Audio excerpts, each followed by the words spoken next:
This is the story of the Judges. After Joshua led the 12 tribes of Israel into the Promised Land, he called them to be faithful in their covenant with God. If they do this, they will be a blessing to the nations around them.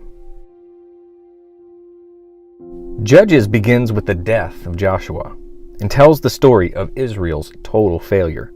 The 12 tribes of Israel were governed by judges, not like this judge. The judges of Israel were, well, more like political military leaders. Anyways, be warned, because the book of Judges is disturbing, to say the least. It's a tragic tale, for Israel is basically no different than the Canaanites. This is a story about adultery, repentance, and deliverance.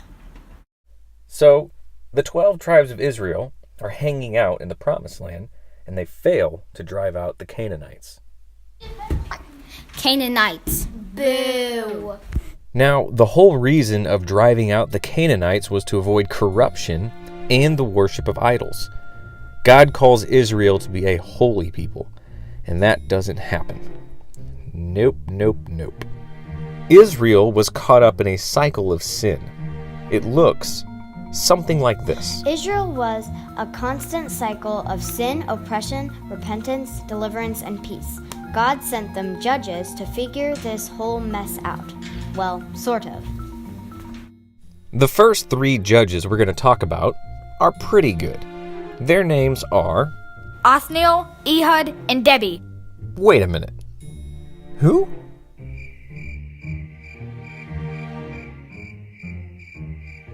I think he means Deborah.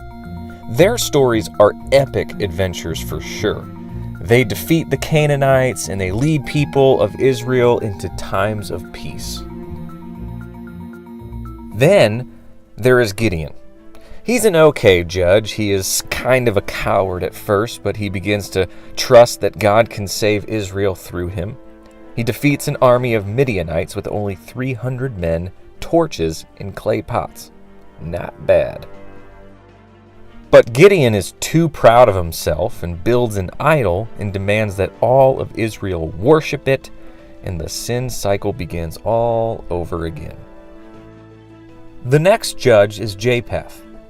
He is kind of like a caveman warrior judge that lives in the hills with birds. Japheth is an effective military leader, but he does not know God. And then there is Samson. He is by far the worst judge. He is full of promise, but he has no regard for the God of Israel. He is violent, he is arrogant and prideful.